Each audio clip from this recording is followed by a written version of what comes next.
Hi, this is Gary Amos from Salem, Oregon, and I play at Creekside Golf Course. This is Golf Smarter number 978.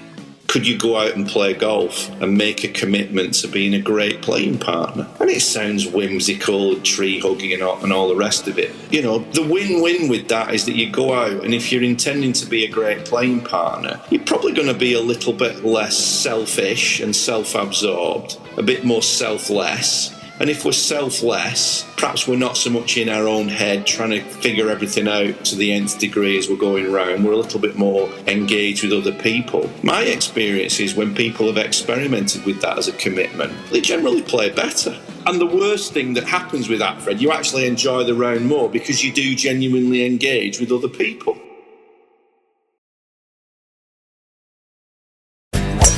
Make a commitment to being a great playing partner. The benefits will amaze you with Karl Morris. This is Golf Smarter, sharing stories, tips, and insights from great golf minds to help you lower your score and raise your golf IQ. Here's your host, Fred Green. Welcome back to the Golf Smarter podcast, Karl. Hello, Fred. It's wonderful to see you and great to be back. Always enjoy our conversations. Always enjoy the conversations, always learn so much from you. And I was looking back, this is at least the fifth time that you've been on. The first time was we've been doing this since 2019. Wow, it's as many times as that. I'm a repeat offender then. Yes, you are. But it also, I don't know if it started after we started doing this, but you started your own podcast that's doing quite well. And you've got a lot of episodes. Yeah, no, I think I'm way behind you, Fred, but I've done about 6.5 years now, which is not a bad effort. I think as we were saying before we started, there's an awful lot of people who start podcasts, but to keep to that commitment weekly is a fair old task to stick to, isn't it? But I don't know about you, I've got to the point now where I would feel incredibly guilty if I didn't do the things that I needed to do to put it out week by week. And above anything else, Fred, I just genuinely enjoy doing what we're doing here. Because, I mean, I'm a coach first and foremost, but, I mean, that's quite a lonely place to be at times. You know, you just go about your own business and you see your own clients. But to share ideas with other people, I just find that it's a wonderful hobby, really. Well, I'm very flattered by looking down the list of people that you've featured on your podcast called the Mind Caddie, which I think is an incredible name. And there's a lot of folks that we've shared. I think Jim Waldron is probably the one who's been on many of your shows, and it was a guy called Justin Tango. I don't know who's been on your podcast, but if you haven't had him on, he's a wonderful coach in Asia, and he actually introduced me to Jim. And we really hit it off. We've become kindred spirits, really. I can sit and talk with Jim, and then 2 hours disappears very, very quickly. Very quickly. And Justin was on here, and I think I was the one that introduced him to Jim Waldron. Was it? Really? I think so. Right. Yeah. But that doesn't matter. But Jane Story, John Sherman, Raymond Pryor, Scott Fassett, Fred Shoemaker. Gary Nickel. Gary Nickel, of course. Well, you bring him wherever you go. I would love to hear, when I first started approaching Fred Shoemaker to be on the podcast, he'd never heard of podcasting and he didn't know what we were doing. And he did a couple with me, but then he was like, I'm not. So I was so excited to see that he was on your show. Share with me, if you will, some of the teachings that Fred is doing now versus 15, 18 years ago when I had him. Yeah. I'm sure it's advanced because he's so thoughtful. I think Fred eventually, Fred will go down. We'll look back as Fred had been one of, if not the most influential coach in golf in the past 20, 25 years. I really don't think he's been given the mainstream credit that he fully deserves, maybe because he's never been particularly interested in being on tour and working with tour players and things like that. He plays very much to the beat of his own drum. But I funnily enough, he was on last week's podcast, on my podcast, a week before last, and I look forward to it. We bit like us. We sort of have an annual conversation. It's a bit like Thanksgiving or Christmas or whatever. It comes around once a year, and he's gracious enough to come on. His wife Jo is a lovely person. She facilitates that. But every time I listen to Fred, every time I do a podcast with him, I generally play it back 3 or 4 more times, which I don't really do with too many other guests, because there's so many wonderful insights there, and he's such a deep thinker. I think for me, one of the big things that has influenced my thinking is Fred's idea that when you go out on the golf course, is how does the golf course occur to you? How does the golf course occur to you as a place of opportunity, or is it a place of threat? And I think for most people, we've fallen into the trap of the golf course, unfortunately, becoming a place of threat. And if the golf course is occurring to you as a threat, there's going to be a physiological response to that. So, we can be trying to do all kinds of things in our swing and work on all kinds of stuff. But if we're physiologically threatened by the environment called golf, we're probably not going to perform at our best. And no amount of breathing techniques and things like that, whilst they all have the value and the place, it really is understanding how you are perceiving that environment, how are you perceiving the game of golf, which I think then lends itself to that key question that we probably don't ask enough as golfers. Why do we play? Why is it that we do this thing called golf? And I think when I ask players that question, you'll very often, they'll answer it, and I realise that the answer is not their genuine answer. It's an answer that's been given to them by other people. And when you press them 2 or 3 levels down and you really get to the root of why people play golf, I think if you can tap into that, you can then create something that you can go out and make a commitment to when you actually play golf. And I think that's one of the routes to change the perception of golf from being a threat to an opportunity. It's interesting. Well, first of all, regarding his wife, Jo, the irony of this is just too overwhelming for me that my wife's name is Joanne. All right. We call her Jo. So it's Fred and Jo. Right. Which is the same that he has. And strangely enough, I don't know if you know Mr. Rogers.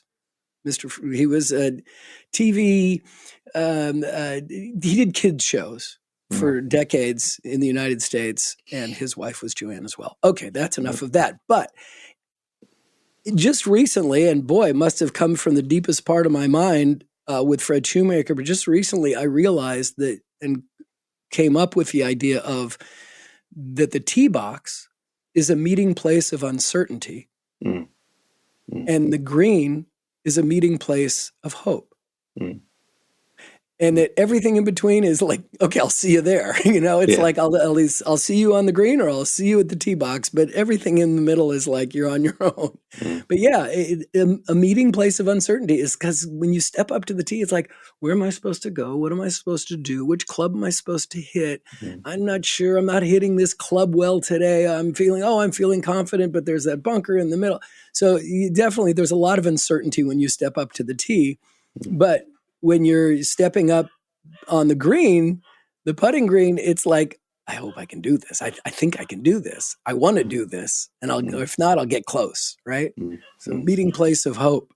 But I think the point on that, Fred, is to me so relevant that when we can eventually, and I say eventually, make peace with the chaos and uncertainty that golf will always bring, a great paradox kicks in that when we're okay with the uncertainty, it tends to settle down. I think most of us, we start playing golf in the early days, and we go out there and we play, and we're not creating too many expectations. Certainly if we play as a kid, we want to whack a golf ball and play. But I think for most people there comes a point whereby there's a sense of identity on the line when you go and play golf, and a sense of your self-worth, and all those things tend to kick in. And then what we tend to try and do is protect ourselves from the feelings that bad shots give us. And the search to protect ourselves from those feelings then tends to fall into a couple of categories, the main one being technique, that if I can just get the right technique, if I can just be given the silver bullet, if somebody can bestow me with the wisdom of putting my club in a certain place, or swinging in a certain way, or moving my body in a certain way, surely that will protect me from poor golf. Well, I'm not sure if any of your listeners can ring in and say they've reached that promised land, but my experience is that it's a fruitless search. I'm not saying you shouldn't work on developing your skills. Obviously, that's a big part of it. But nothing will ever protect us from hitting poor shots.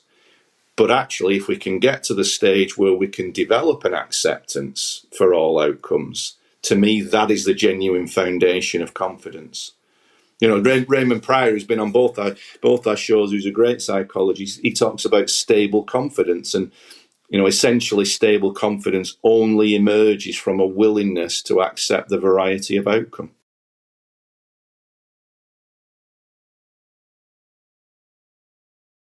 You mentioned about the acceptance of results, which is so hard. Now we're here to talk to amateur golfers, to recreational golfers who definitely want to get better. They definitely want to learn more. But there's this acceptance of, okay, so I'm not going to be playing on the tour. Okay, I may not win my club championship, but I still want to enjoy the game. And what we have a difficult time accepting as recreational golfers is that we make bad shots and you get upset with ourselves. But then if you watch the game at the highest level, you see that they make mistakes as well. But they get out of it. They don't carry it with them. It's the acceptance of the results and then working from there. And their skill set is such. And let's not forget that they do this 7 days a week, 10 hours a day. Okay, 6 days a week. Give them 1 day off, but because they're traveling. But all golfers make bad shots, no matter how good your skills are. Yeah, I think when you begin to understand that, Fred, that acceptance isn't in any way resignation. We're not saying for 1 minute be happy. You know, we're not saying for 1 minute stand there, knock it out of bounds, and grin and say, "Well, it's a lovely day, and I'm glad to be alive." And that would be insulting people's intelligence. It's a willingness to embrace the fact that the game is inherently incredibly difficult. You know, when we're talking about impact, you know, if you're going to knock it 30, 40 yards offline off the tee, we're talking about a club face that's probably 3 degrees closed at 95, 100 miles an hour. That is infinitesimal degrees of difference between down the middle and in the water or in the trees. But I think then it comes into an area I've looked at an awful lot these last few years is to really understand that if you're going to get the best out of your golfing experience, it's about focusing on developing certain skills and then being able to access those skills out on the golf course. Now, what does that mean? Well, to me, there's a big difference between focusing on a skill and focusing on a form or a function, in the sense that most people get drawn into, how does the backswing look? Or is it too flat? Is it too upright? Am I doing this with my hips? Right? So we get drawn into the aesthetics of the swing. Now, we can argue then endlessly about what is correct, what is right, whose model's best, whose theory's best. But ultimately, what is the only thing that we know for certain that supplies information to the golf ball as to what to do? Well, it's the golf club at impact is the only thing that supplies the information to the ball. The ball doesn't know whether you're in a good mood, a bad mood, whether you've been nice to your wife or you've been a good person or you're anxious or calm or whatever. The only thing that the golf ball responds to is the physics and geometry of impact. So surely we should be spending more time developing the skill of influencing impact. Now, you know, shout out to a friend and colleague, Adam Young, John Sherman, who've been on my show, who share sort of similar ideas on this, that, you know, if you are focusing your attention on developing the skills at impact, I believe then you're at what I call the scene of the crime. You're actually investigating what's gone on. You're not in I don't know whether in the States where you have the board game called Cluedo, where there's a murder in a house and it's in different rooms, and you know the murder's in the library with a dagger by whoever it is. You need to be in the right room to study the crime, and I think the right room to study the crime for golf is impact. And you know, for guys and ladies listening, this winter time, even if you did something that sounds so simple, but you set off on the quest to develop the skill of a centered strike. As obvious as it sounds, just hitting more golf shots, hitting more balls out the middle of the club would transform your experience, because flashing one out the middle of the club just feels inherently good. And yet I would guess an awful lot of people tuning in are putting their attention almost anywhere other than impact, and their attention is on almost everything other than what the golf club is doing to influence impact, because there's so much out there about how the body should move and how the wrist should move. I'm not saying that's not a factor, but if you're not clear on your impact conditions, you're not developing skill, you're focusing on form. Right, but isn't the form get you to that moment of impact? Well, that's one route. You can work on the form. My experience has been, years ago when I sort of coached the swing full time, I would get a lot of players who looked better in the swing but didn't improve because they didn't improve their impact conditions. However, when you start using one of the most powerful mental forces of all, which is intention, if I have an intention, so for instance, we're talking about centered strike. If I know that I'm hitting the ball off the toe regularly, that's my pattern, and I do some practice where I intentionally hit the ball off the heel, as a result of that intention, the genius of my body, which has got, I don't mean my body, everybody's body, the genius of the body, which has got a few billion years of evolution behind it, it's amazing how the body organizes movement around an intention. So does the form improve as a result of intention? Sometimes, not always, but what does improve as a result of intention is your impact conditions. And if your impact conditions improve, it's as simple as this. If your impact conditions improve, you will be a better golfer. It's as simple as that. Yeah. Intention is huge. I've always liked to keep that forefront of my mind, is what's my intent on the next shot, which I always believe is the hardest shot in golf, is the next one. I think linking two forces, Fred, Gary, Nicol and myself, who wrote the Lost Art books, we probably mentioned it last time, but I think it bears repeating. We the big three of the mental game for us is intention, attention, and attitude. So what is it that you intend to do? And again, back to where we've been so far in this conversation. My intention is to hit it more towards the heel. Okay, well, where do I need to place my attention? Well, I could place my attention on my right elbow or my left hip or my right knee or whatever. That's probably not going to influence impact that much. But if I place my attention on the club, now I can, with my attention there, I can influence my intention. And then what attitude do I bring to that? Do I bring an attitude of perfectionism, or do I bring an attitude of curiosity? Or fear. Or fear. You know, curiosity is a great antidote to fear. If I can be curious about what actually happens, as opposed to being scared of what's going on. Because, see, the problem is, Fred, is when you're on the golf course and the ball isn't doing what you like, which is most of the time for most of us, is that the question that we ask straight away is, what did I do wrong? And if the question, what did I do wrong, triggers endless searches in terms of technique, I'm literally always going to be all over the place based on lots of opinions. But if I hit a shot offline and I ask the question, what did I do wrong? Was the club face open or closed? Did I hit it out the middle or did I hit it out the toe? What was the interaction with the ground? You know, those big three, every shot that you hit that you don't like will be down will be down to one of those three factors.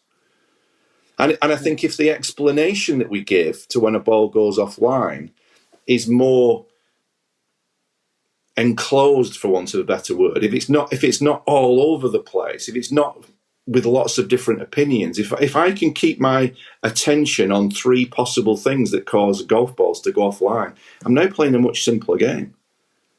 Mm-hmm. I'm now able to deal with the variety of outcomes. My acceptance levels improve, and I start to influence the things that really matter.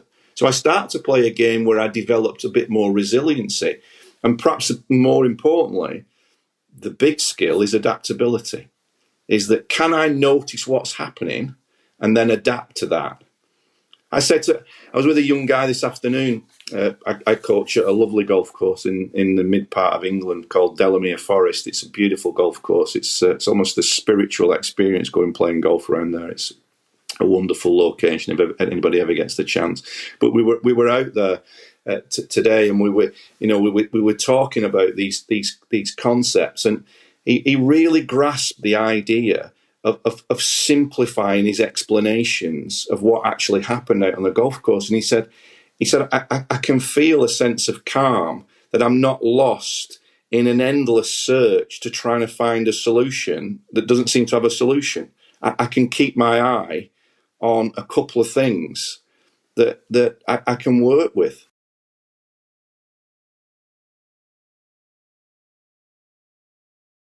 Coming back to intention, attention, and attitude. So good. So simple. I know that, I'm well aware that the bottom of the golf swing is a circle, the bottom of the swing should be in front of the ball. So many people don't grasp that. Yeah. Is the low point. The low point of your swing is in front of the ball. So if you're a right-handed golfer, it's on the left side of the ball. So for me, where I put my attention is focusing on the ground in front of the ball. Yeah.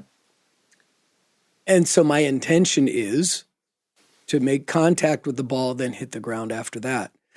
And I try to keep a good attitude about it.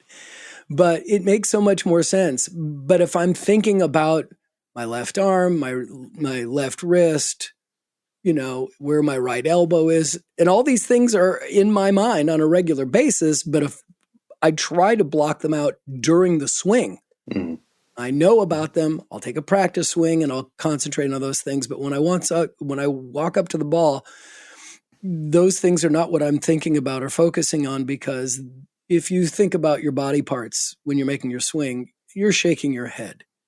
Good luck. Good luck. Good luck. Yeah. I mean, we started with Fred, and I'm sure we'll mention Fred a few more times, but I remember it's 25 years ago that I went to his school in Carmel, and one of the first things that he got me to do was to see if I could make a golf swing where I did say something that sounds so simple. He said, can you make a golf swing where you keep your attention on the club all the way through the swing? Now, you would think that would be the easiest thing in the world, wouldn't you? If we grab a pen, you would think we could keep our attention on the pen, or if we were sawing using a knife or whatever, we could do that. But I all those years ago, I started to hit a few shots. And I realized I'd probably never made a golf swing for 20 years where at some level I wasn't telling myself how to move a certain part of my body. For 20 odd years, every golf swing I'd ever made, I was trying to tell myself to move in a certain way based on the latest information or the latest theory or whatever. So this idea of making a golf swing where I just place my attention on this golf club and see if I could keep it there through the swing was just kind of like, wow. First of all, it was difficult because my mind was pinging around all over the place.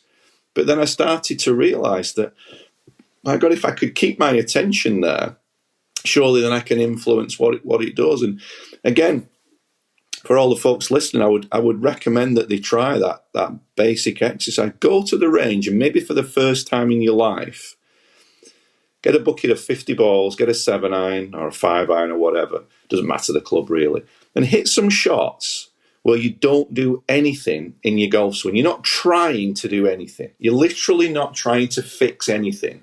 All you're going to do is place your attention on the club and see if you can observe it, see if you can stay with it for the duration of your swing and see what that experience is actually like. And for most people, it's a completely different route to go down. Mm-hmm. Because if you can't pay attention to the thing that's going to influence the ball, surely our attention is in the wrong place. Now, I know a lot of coaches will listen and say, oh, you've got to move your body in a certain way, you've got to put force into the ground and all those things. I get all of that, and I'm not saying that doesn't have an influence, but come back to it. For most people, the quickest route to start to get some enjoyment out of this game is to take care of those three factors of impact: where the club's pointing, where you hit it on the club, and your interaction with the ground. You know, you just said about the low point. The other thing that we've got a capacity to is imagine things. Mm. So, you know, if I was on the range with you and you said, I'm struggling with my low point, the low point's behind the ball, well, we could maybe place a tee in front of the ball or a coin or something like that and say, Fred, can you collect the ball and the tee? Now, obviously, if you collect the ball and the tee, that's going to move the low point a little bit further forward. Now, you can imagine that when you're on the golf course. You could see an imaginary coin or a tee or whatever. So utilising the power of imagination as well, alongside intention and attention. You know, these are wonderful things that we have the capacity to do. But because we're so much inclined to just focus on information that other people have given us, we dull the imagination.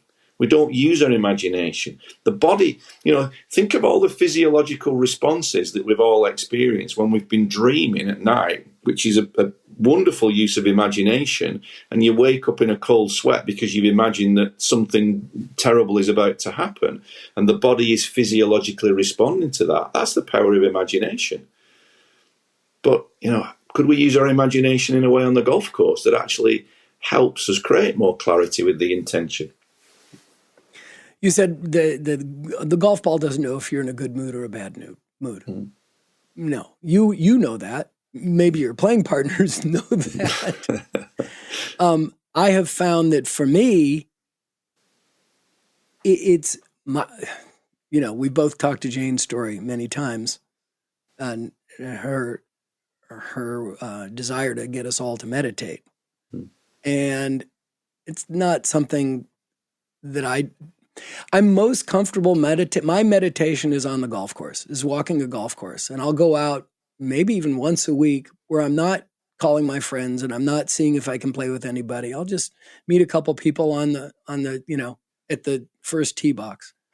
But I can use my walk on a golf course as my meditation. Mm-hmm. And, you know, if I have the ability to go out when things are not going well or I'm not happy about something, I find that I can get into a better mood by playing golf, which is kind of counterintuitive because of the frustration that golf presents to us. But it doesn't matter. The frustration is going to be there. It's just being able to walk and spend those hours enjoying my time, enjoying being outside. You know, it's interesting you bring up meditation, right? I mean, I've always struggled with. I know all the research. I've known a Buddhist teacher for many years. You know, he comes and contributes to my Mind Factor course. I firmly believe it is a very beneficial thing to do. But for me, sitting in, you know, to cliche it, sitting cross-legged on a cushion doesn't really work for me. What does work for me, when I try and do it every day, as you've just said, is to go outside and place my attention on the feeling of my feet on the ground as I'm walking along.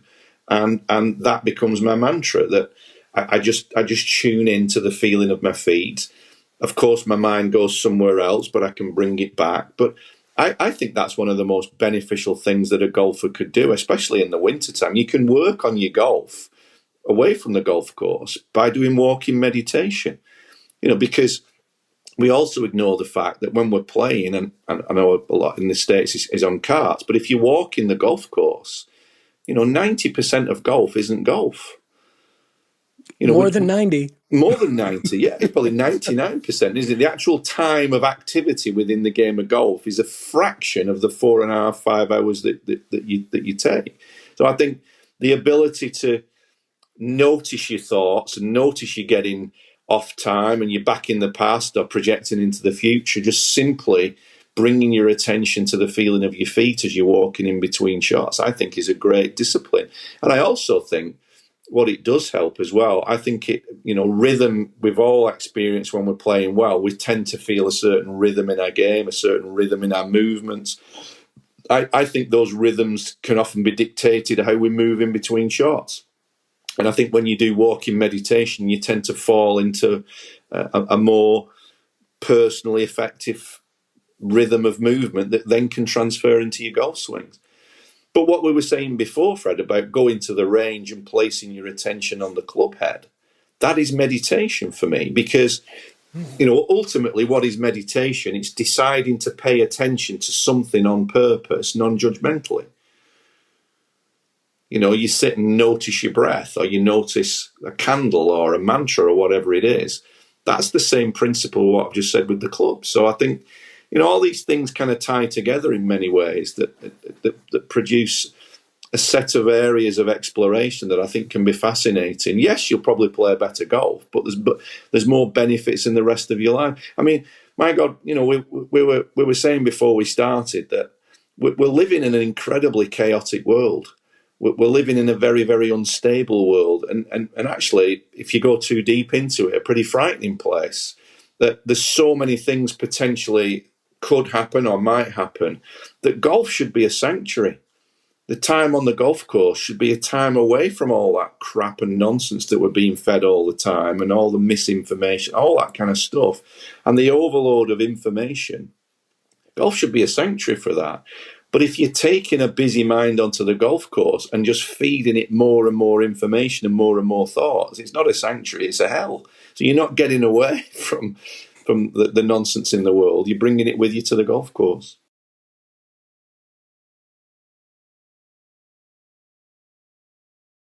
With so many of the people that I've had on the program talking about getting yourself in the right attitude and the right mindset, we get to flow state. And anytime that conversation comes up about flow state, which is where I think we're going, no one's talking about their mechanics. That's never the topic when flow state, when someone's talking about the round they had that just everything worked that day. We have to remember that we have made all those shots before. Yeah. Just because you've done it twice on one round, it's not a time to start changing what you do. Just get into your mind and tap into the place where you've been and stop trying to change things all, because this is how golf works. It's not going to be the same every time, and you're not going to improve with every round. But I also think that ties in as well, Fred. It's the same thing in terms of the mental game as well. Whilst the flow state is great and nice and wonderful, I think very often people can fall into the trap of trying to get into the flow state, whereby they're trying to control their thoughts, they're trying to control their experience, they're trying to control their emotions so much that it becomes a full-time job trying to do all of that. Now, my understanding, probably 20 years ago when I first started with all this, I would give people a lot of techniques to try and control the thinking. I'm completely the opposite of that now, because I do understand. I've no idea what I'm going to think next. I mean, this thing inside between my ears comes up with the most random nonsense most of the time. But what I would say is now I've got a little bit better with not so much trying to change my thoughts, but the relationship to those thoughts. And I think to understand when you go and play golf, from day to day, we're different. We have different triggers. We've interacted with people differently. To go out on the golf course and feel that you have to be in a perfect state is probably the biggest block to that state. Whereby if you can go out and you can realize everybody listening to this has had this experience whereby they've felt great, they've seen the shot, they've done everything perfectly before the shot, they're convinced it's going to be a good shot, and they hit it sideways. They've also conversely had the experience whereby they're pretty uncomfortable. They might feel a little bit nervous. They're not even certain of what they're trying to do with the shot, but they've still managed to pull off a good shot. So what I'm getting at, it's a bit of a paradox really, is that don't think that everything has to be perfect for you to hit a good golf shot. It's amazing how efficient the body is at following through with an intention, if that is what you then bring to the shot eventually. So, don't get hung up on trying to be perfect mentally any more than you should get hung up on trying to be perfect technically. There's no perfect in golf. No. Or life. No. Or life. Right. There is no perfect. So often we'll talk about, we'll have fitness people on, and we'll talk about aging and playing golf and how your body reacts and what you need to do to keep your body in golf shape the best you can. But what we don't talk about yet, and I really want to throw it to you, is aging and the impact on your mindset. Mm-hmm. I mean, I was playing yesterday with two gentlemen that were from out of town, and we had a fine time. Didn't talk much because they were having their own game, and they're from a different part of the country, but they were in town to play golf, and they wanted to know another golf course. And so I gave them a suggestion. I said, "Oh, but there's this other course." I could not come up with the name of it, and I play there at least once a month, and I was like, just completely drawing a blank.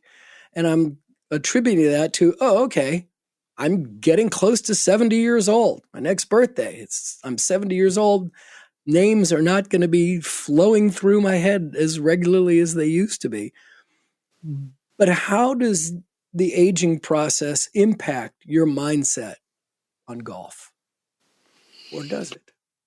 I think one of the things, I don't know whether you've ever had Ellen Langer on your show. Well, you must get her on. Ellen Langer. I think she's written numerous books on living a mindful life, and she's talked so much about how we can get drawn into the power of story. That if you can't remember something, and you think, oh, I know the name of that golf course, why can't I remember it? And the story kicks in, I can't remember it because I'm 70. Then that can almost become a self-fulfilling prophecy. There'll have been a lot of occasions, Fred, when you were 20, 30, 40, 50 and 60 when you couldn't remember stuff. But the story doesn't necessarily kick in then that's due to the aging process. Now, I'm not saying there's not decline for us all, which clearly there is. But I think we've got to be very careful of not creating that self-fulfilling prophecy of a story. But I think that's why golf, back to our sanctuary idea, I think that's why golf doesn't promote itself enough to the older generation of how important it is, not just from a physical perspective, but from a cognitive perspective. That if you look at golf, if you go out on the golf course and see that golf is between 65 and 95 separate puzzles to solve, that in itself is a wonderful way of going out on the golf course, staying present to each shot and enjoying the opportunity. And, puzzles and quizzes are popular the world over, but nobody would sit there with a crossword, and if they couldn't get 7 across, get really annoyed with themselves and call themselves an idiot and throw the paper down and throw the pen away and storm off somewhere else. They would just go and try and solve the next puzzle and see if they could get a little bit closer to it. So I think when you start to look at the frame of reference that golf, you go out there and it's a wonderful puzzle to solve, that is a great creator of curiosity. And I think then really understanding how important other people are. And I know it's a cliche to say it, but, can you genuinely enjoy and engage in some conversations that you perhaps wouldn't maybe ordinarily go towards? Golf provides that environment, doesn't it? And I think to see that preciousness of opportunity when you go and play golf, of a genuinely interesting conversation with somebody, not always everybody's up for that, but it's a medium where it can come out. I've had some amazing conversations walking with clients on a golf course that have gone far away from their golf and trying to hit it straighter. And that is the wonderful nature of the game, if we actually are open to that potential adventure. Yeah, so frequently my wife will like, what'd you guys talk about on the golf course today? It's like, our last shot and the next shot. No, you don't talk about anything. I'm sure we do, but that's not what the focus is. We're talking about our last shot and our next shot. Yeah. And sometimes my experience is the more we actually are prepared to be. I know one of the things that Fred said, that he years ago said this idea about, could you go out and play golf and make a commitment to being a great playing partner? And it sounds whimsical, tree hugging and all the rest of it. No. We're both from California, but yeah, that sounds awesome. Make a commitment to be a great playing partner. Now, the win-win with that is that you go out, and if you're intending to be a great playing partner, you're probably going to be a little bit less selfish and self-absorbed, a bit more selfless. And if we're selfless, perhaps we're not so much in our own head trying to figure everything out to the nth degree as we're going round. We're a little bit more engaged with other people. My experience is when people have experimented with that as a commitment, it's not always the case, but they generally play better because they're not so weighted down by their own self-reference. Yeah, it makes total sense. I love that concept. And the worst thing that happens with that, Fred, you actually enjoy the round more because you do genuinely engage with other people. Yeah. Great concept. Great idea. You working on any new books? Is the podcast taking up enough of your time?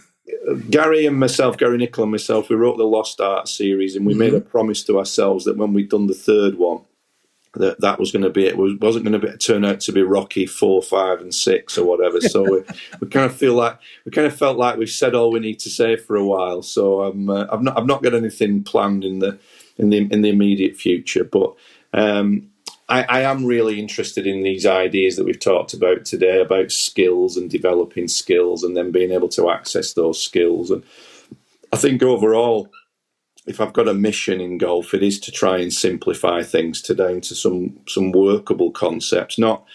I look back, Fred, and my career. I look back in the early days, and it was well-meaning, but the sole purpose of my coaching in the early days was to sound clever, and to throw big words at people and show other people how much knowledge I've got about the game. And I think almost every coach probably has to go through that at some point, where there's a little bit of ego kicking in. I'm not saying I don't have an ego now, because everybody has an ego to some degree, but I genuinely feel that as I hopefully have got a little bit better at this. I don't help everybody, obviously, but as I've got a little bit more competent at this, I am willing to say less, and being willing to say less, I found is actually very, very productive.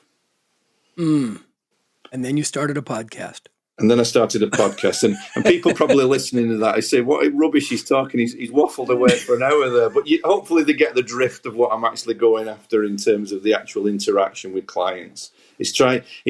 Can I simplify it down to such a point where the attention settles in one or two key areas that do start to produce results? And I firmly believe when you understand these things, you don't have to wait for months and working on extensive swing changes and complicated moves. You can start to tap into that innate genius that we all have and enjoy the experience of golf more. Well, I truly appreciate the fact that you're doing a show that really is focused on the mental part of the game. That was one of the initial intentions of this show. That's why we came up with the name Golf Smarter, is to focus on the mental aspects of it and strategic. But you're 978 episodes. I can't talk about the same thing over and over. So I try to cover a wide variety of topics in golf, but I really am happy that you are focused and getting people like Fred Shoemaker and Jim Waldron and Jane Story, John Sherman, Scott Fassett, and the Martin Chuck, Izzy Justice, all these people that we've had on, but you really focus on. And that's part of what I love about podcasting, is that if there is a part that is too dense for you to absorb, pause, go back, listen to it again, listen to it multiple times. And you've got a podcast that commands that attention. Congratulations and thank you. Thanks, Fred. It's always great to chat with you. Every time I see you, another year goes by, but you never look any older. You're a good advert for the Californian lifestyle. So it's always great to chat with you.